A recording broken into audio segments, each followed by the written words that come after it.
Hello, this is 8.1 notes. As always, a learning target and success criteria you should fill out yourself in the beginning. We're going to start talking about the vocabulary. So the words we have here are measure of center. So there's several actually different ways that you can measure the center of data. Some examples are mean and median, but it's essentially just a way to take a group of data and find what kind of what number can represent the data as a whole. So what's a good number that, hey, this represents the data. And mean and median are the two most common ways we do that. The mean is just the average, or we add all the numbers up and divide by the number of numbers. The median is the middle number. So when you order them, it's the number in the middle, so least to greatest. What number is directly in the middle? If there's two in the middle, what's in the middle of those two numbers? Meaning, if your two middle numbers are 17 and 19, then your median will be 18, because 18 is in the middle of 17 and 19. Mode is just the most occurring number in the data. Measure variation is a way to measure how the data varies, or how it changes, or if all the data is real close to each other, or maybe it's more spread out. A couple ways, the most common ways are range and standard deviation. They show whether the data is spread out or tightly packed.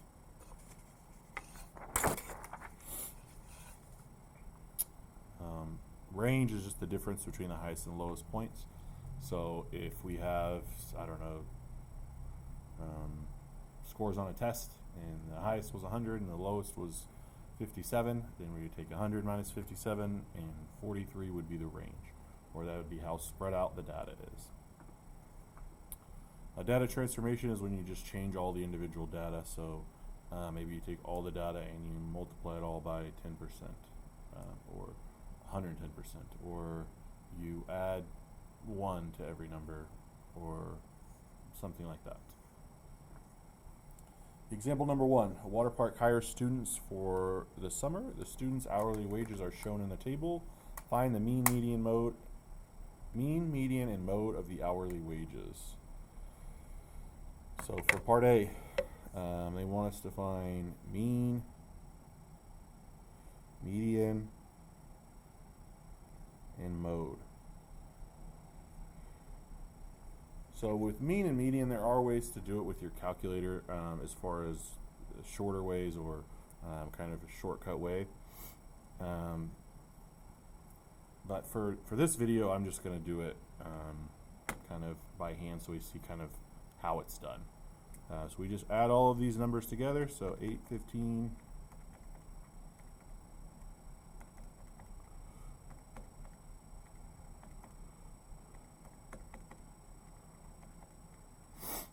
we get a sum, and then after we get a sum, we divide that number by the number of numbers. So 1, 2, 3, 4, 5, 6, 7, 8.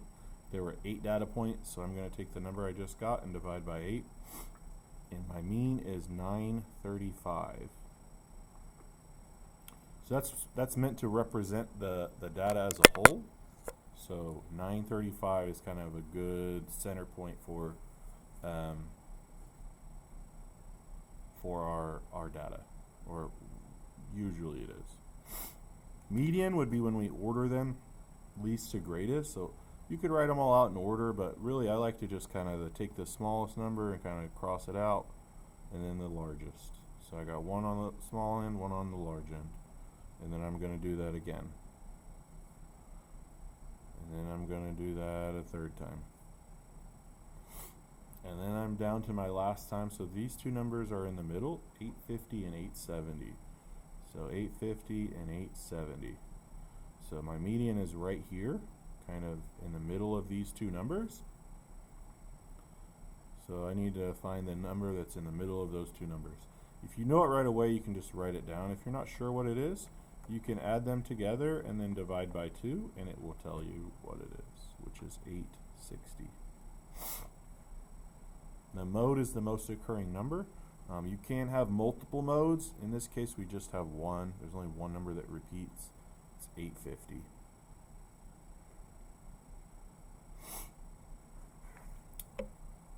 Part B, which measure of center best represents the data? So the answer here, as far as when it asks about the measure of center, is always going to be mean or median. Typically, mean is the best measure unless there's an outlier. And then if there's an outlier, we use median. When you look at this data, we see this number right here that kind of jumps off the page as being significantly different from all the other numbers. So that's what we call an outlier. And since we have an outlier, the median is the best representation. So 860 best represents this data. If you look at it, that makes sense because 860, there's some numbers below it, some numbers above it. It kind of, that's about what you would expect to make if you started working there. You'd say, I can probably make about 860 or hope to make about 860. And the mean is higher than almost all the numbers except for one, and that's because this outlier is kind of pulling it towards the high end. So median, because there is an outlier.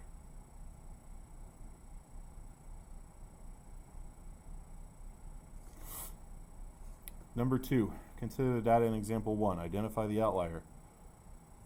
1450 is outlier. How does the outlier affect the mean, median, and mode? Mean, median, mode. Again, we're just going to find the mean, median, and mode again without the outlier and then see what the difference is. So I cleared it off. So I'm going to redo my mean,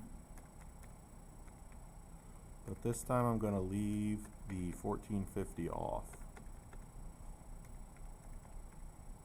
And then now I only have 7, so I divide by 7, and I get 861. So if I didn't have an outlier, the mean would be 861, and since I do have an outlier, the mean's 935. So it's 74 cents higher. Increases by 74 cents. So it's skewing the data, it's making you believe that the numbers are higher than they are by 74 cents. Median, we're going to ask ourselves, what would the median be if we didn't have an outlier? Well, we wouldn't have been able to mark this one off, so we would have had to mark off one more high one, and so then that would have been right in the middle, 850. And instead of 860, we would have had 850, which means it increased it by 10 cents.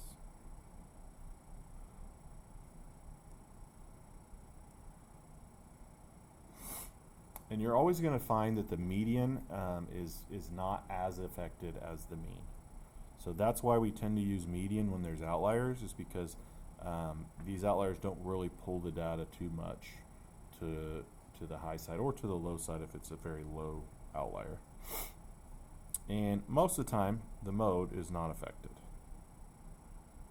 And you can see here, without the outlier in there, the mode's still 850. Part B says describe one possible explanation of the outlier. Maybe this person is a manager or has more duties or something.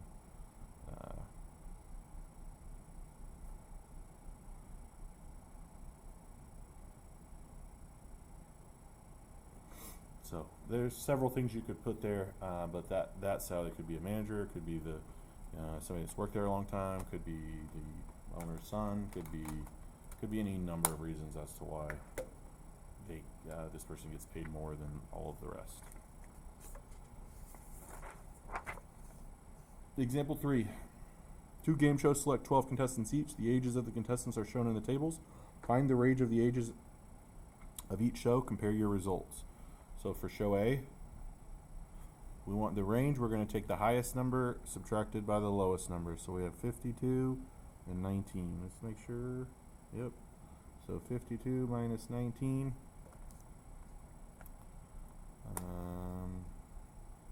is is 33. So for show A, the range is 33.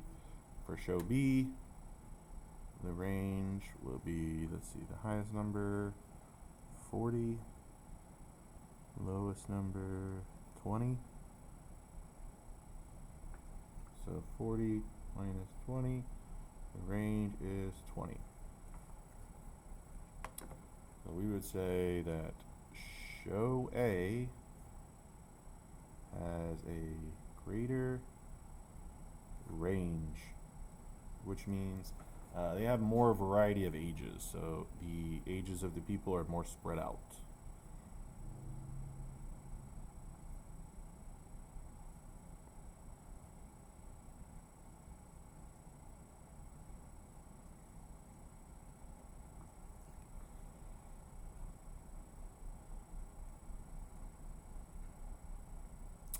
Example 4, consider the data in example number 1. So I'm going to pull that back up. So these salaries here. Find the mean, median, mode, and range when each hourly wage increases by 50 cents. So if we increase everything by 50 cents, what happens? So that becomes $8.65, $9, $9.50, $15,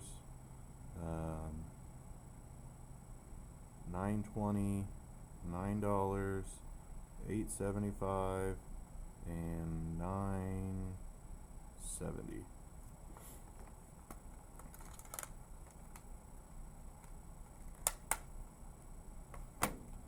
So for part A, again, we're going to find the mean, median, mode, but this time we're using these numbers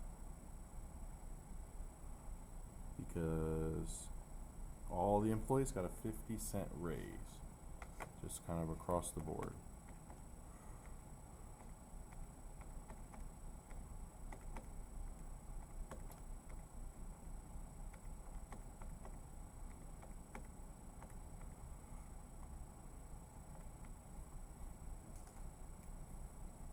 The mean becomes 985. The median, again, I'm going to cross out one of the larger, one of the smaller, so one little one, one big one, one little one, one big one, and then these two are in the middle, so right there in the middle of those two is 910.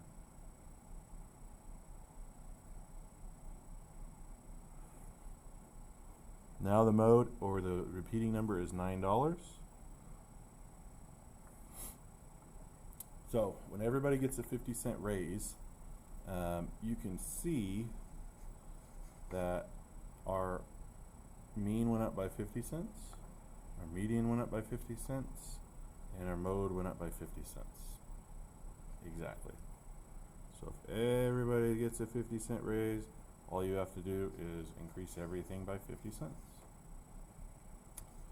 Now, part B, find the mean, median, mode, and range. Oh, range too. Forgot about range on part A. Range here would be 15 minus the smallest, which is $8.65. So $6.35. Okay, for part B, they want us to find those things when everything is increased by 10%. So I'm going to take my original numbers and multiply it by 110%. So it's going up by 110%. I can, or by 10%, so I can multiply by 1.1 to get my new numbers. So I'm going to just do it down here, but it's for this problem. 897.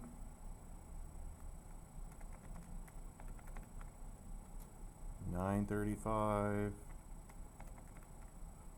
990,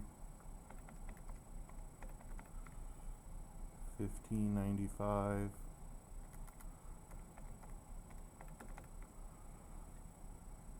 957,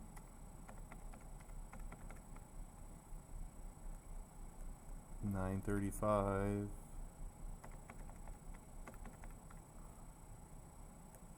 908,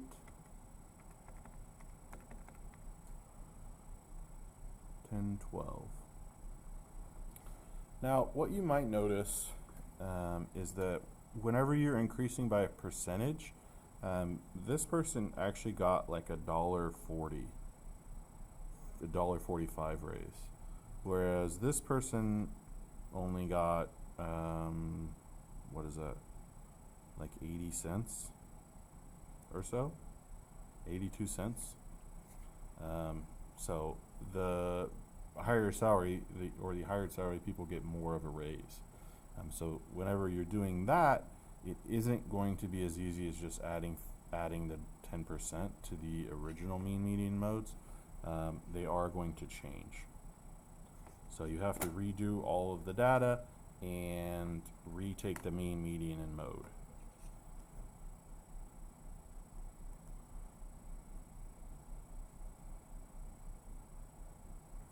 Mode is going to be 935 because that's the number that repeats. Mean, let's find out.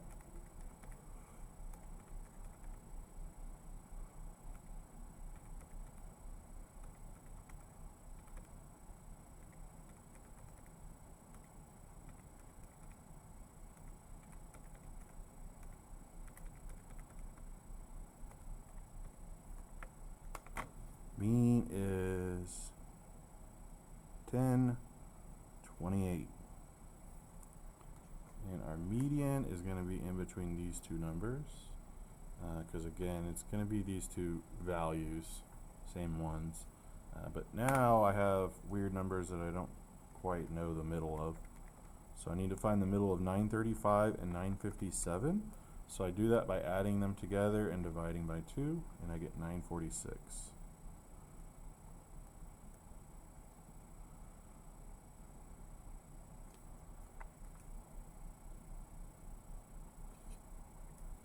So for part B, you have to change each individual data. It won't be as easy. If you take these numbers and just take 100 or take 110% of 935, you don't necessarily get what you're supposed to.